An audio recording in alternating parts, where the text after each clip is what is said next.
نہیں بچی، وہ اللہ کو پیاری ہو گئی۔ بڑی پیاری بات یاد آ گئی ہمیں، ایک نوجوان کی بیوی بیمار ہو گئی، 8 سال کا بچہ تھا۔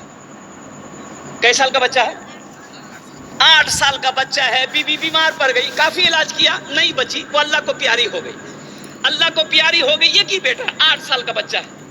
اب یہ بیچارہ نوکری کرتا تھا، سروس، سرکاری سروس، بچہ گھر پر اکیلے، لوگوں نے پریس ڈالا کہ بھئی تے بیاہ کری لا، بیاہ نے کروا دیا، بچہ کی پرورش کیسے ہوگی؟ آپ کو کھانا بنا کے کون کھلائے گا؟ یہ نوجوان لوگوں کے کہنے پر، رشتہ داروں کے زور پر شادی کر لیا۔ اچھا شادی کر لیا تو 4-6 مہینے کے بعد ایک دن آفس سے آیا تو دیکھا کہ وہ جو بیٹا تھا نا، چہرہ کچھ اترا ہوا ہے، تو باپ سمجھ نہ جاتا ہے، تو بیٹا بولا کہ باپ بولا کہ بیٹا یہاں بیٹھے، یہاں بیٹھے،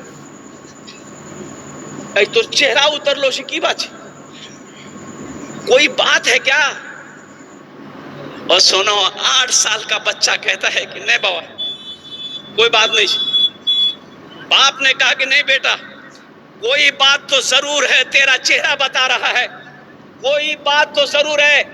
اور قربان جاؤ نوجوانوں سنو، وہ باپ، وہ نوجوان اپنے 8 سالہ بیٹے سے پوچھ رہا ہے کہ بیٹا ایک بات پوچھو بتے بے؟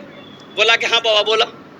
بولا بیٹا تمہاری ماں مر گئی، میں نے دوسری شادی کی، تو بیٹا وہ ماں اچھی تھی یا یہ ماں اچھی ہے؟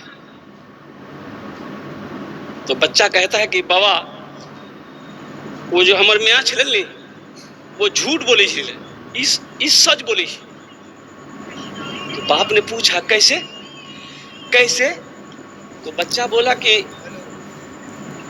ابا وہ جو میری ماں تھی نا، جب ہم بدماشی کرتے تھے تو وہ کہتی تھی کہ عبداللہ تے زیادہ بدماشی کر میں نے بہت ماربو، لیکن مارتی نہیں تھی، اور زیادہ بدماشی کرتے تھے تو وہ کہتی تھی عبداللہ اگر تے زیادہ بدماشی کر میں تو کھانا بند کری دوں، لیکن جب کھانا کا ٹائم ہوتا تھا نا ابا، میری ماں مجھے ہاتھ دھلا کر اپنے گود میں بٹھا کر وہ کھانا کھلاتی تھی، وہ جھوٹ بولتی تھی۔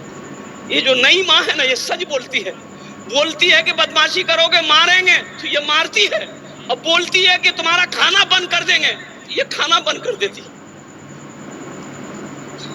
وہ ماں جھوٹی تھی، یہ سچی ہے۔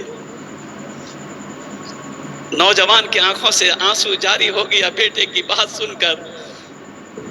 بیٹے کی آنسو کو باپ پوچھتا ہے اور بیوی کو بلایا،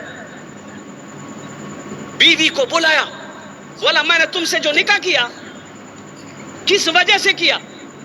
اس بیٹے کی پرورش کی وجہ سے میں نے تم سے نکاح کیا تھا، اپنی خواہش کی وجہ سے نہیں۔ آج سے تمہارا رشتہ میرا ختم۔ وہ الگ ہو گئے، وہ نوجوان نے پھر شادی نہیں کی، بیٹے کی پرورش کی، پڑھایا لکھایا اور بیٹے کو سروس دلایا۔ اور سنو ایک وقت آیا بیٹا جوان ہوا،